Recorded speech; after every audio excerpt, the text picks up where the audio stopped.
Good afternoon सबाइके। देखो आमी आज के रान्ना करब चिकेन। तो चिकेनेर जोन्नो आमी सब मशला प्राय एखाने रेडी करे निएछि, खाली आदा रसुनटा पेस्ट करते हबे।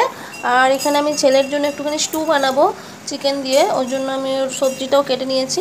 और चिकेने आलूटा एखाने आमी भाजते दिएछि। तो ये आलूटा प्राय आमार हये एसेছে।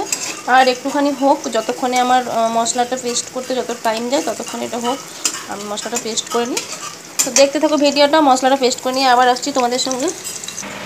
তো দেখো বন্ধুরা, আমি কিন্তু মশলাটা আজকে মিক্সিতে পেস্ট করব না, আমি এটা শিল নোড়াতেই বেটে নেব।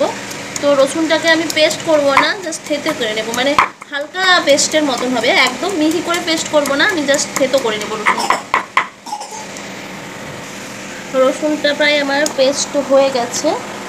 তো এবারে আমি আদাটা পেস্ট করব। এই দেখো আমি আদাটাও দিয়ে দিলাম। তো এই আদাটা রসুনের পরেই পেস্ট করে নেব, এটাও আমি শিল নোড়া দিয়েই পেস্ট করব।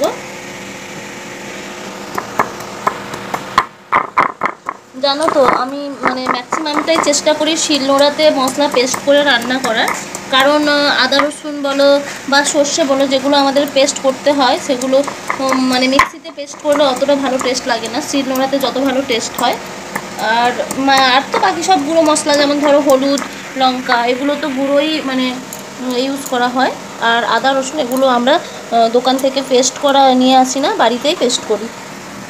দেখো বন্ধুরা, আমার আদা রসুন প্রায় একদম পেস্ট হয়ে গেছে। তো এবার আমি রান্নায় চলে যাব। আর দেখো আমার আলুগুলো একদম ভাজা হয়ে গেছে। তো এটা আমি তুলে নেব, তারপরে একটু তেল মনে হয় আর একটু দিতে হবে। তো দেখো আমি আলুগুলো এক এক করে সব তুলে নিচ্ছি।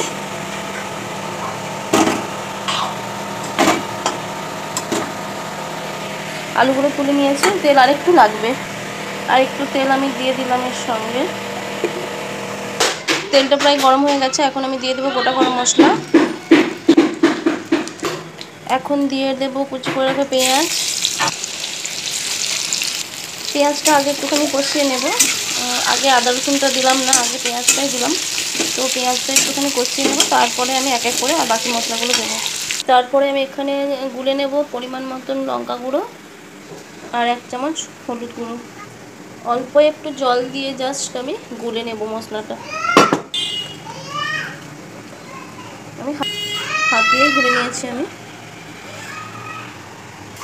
পেঁয়াজটা প্রায় আমার আধা ভাজা হয়ে গেছে, এবারে আমি এক এক করে বাকি মশলাগুলো দেবো। পেঁয়াজটা একটুখানি জাস্ট একটুখানি সাইড করে নেব।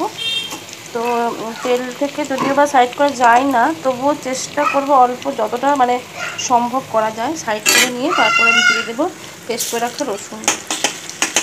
দেখো রসুনটা ভালো করে আগে ভেজে নেব, প্রায় ভাজা ভাজা হয়ে আসলে তারপরে আমি আদাটা লাস্টে দিই। গ্যাসের আঁচটা একটুখানি বাড়িয়ে দিলাম, রসুনের কাঁচা গন্ধটা চলে যাক, তারপরে পেঁয়াজের সাথে মিক্স করবো। নাহলে পেঁয়াজের সাথে রসুনটা মিক্স করে দিলে না রসুনের একটু কাঁচা কাঁচা গন্ধ থেকে যেতে পারে। জানি না থাকবে কিনা, আমি কখনো করিনি, বাট সবসময় এমন মানে এইভাবেই করি। তো পেঁয়াজটাকে সাইড করে আগে আমি রসুনটাকে কষিয়ে নেব।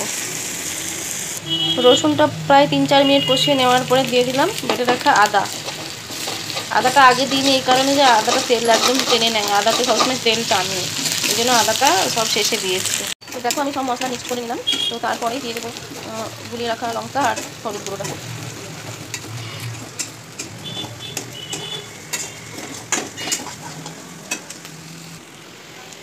দিয়ে দিলাম গুলিয়ে রাখা হলুদ আর লঙ্কার পেস্ট।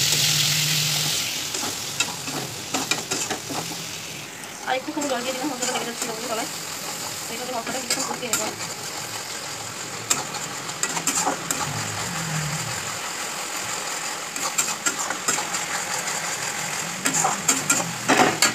এখন আমি দিয়ে দেবো কেটে রাখা টমেটো আর দেবো কাঁচা লঙ্কা। আজকে লঙ্কা দিলাম, যেহেতু গুঁড়ো লঙ্কা দেওয়া আছে ওই জন্য বেশি লঙ্কা দিলাম না।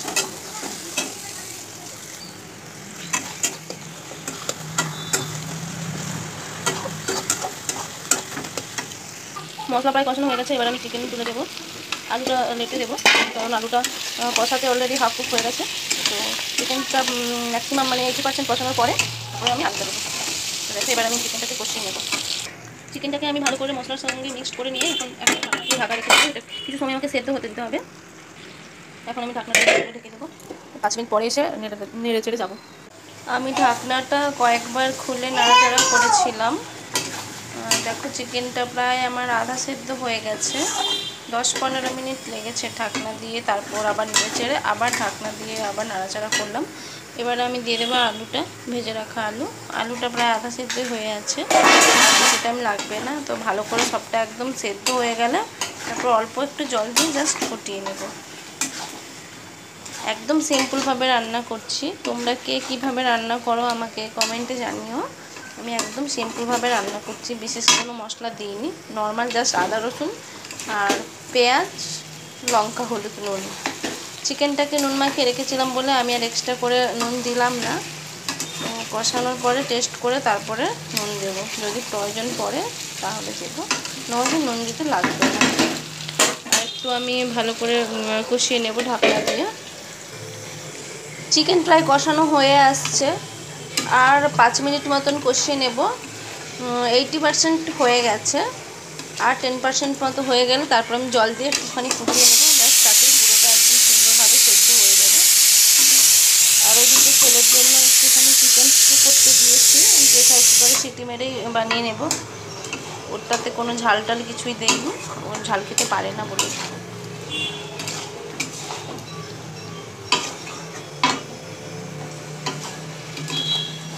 আলুর পরিমাণটা একটু বেশি দিয়েছি, কারণ আমার চিকেনের আলু খেতে বেশি ভালো লাগে। চিকেনের আলু খেতে কার কার ভালো লাগে জানিও। মুড়ি মেখে খেতে ভালো লাগে, রুটি দিয়ে খেতে ভালো লাগে। এবারে জল দিয়ে দেবো, এটা হচ্ছে মশলা ধুয়ে রাখা জলটা দিলাম, আর একটু জল দিতে হবে। জলের পরিমাণটা আপনারা বুঝে দেবেন, কে কতটা গ্রেভি খেতে চান তার উপর ডিপেন্ড করবে জলের পরিমাণটা। তো আমি খুব বেশিও দেবো না আর একদম অল্পও দেবো না, কারণ আমাদের ভাত দিয়ে খাওয়া হবে যেহেতু। সবশেষে দিয়ে দেবো গরম মশলা, ঝোলটা একটুক্ষণ ফুটিয়ে নিয়ে গরম মশলাটা দিয়ে দিলাম, আর কিছু টাইম ফুটিয়ে নেব, তারপরেই নামিয়ে নেব। দেখো দেখতে কেমন হয়েছে। চিকেন বাড়ছি, গরম গরম চিকেন কে খাবে চলে এসো তাড়াতাড়ি, বেশি দেরি করো না, কারণ বেশি টাইম রাখতে পারবো না।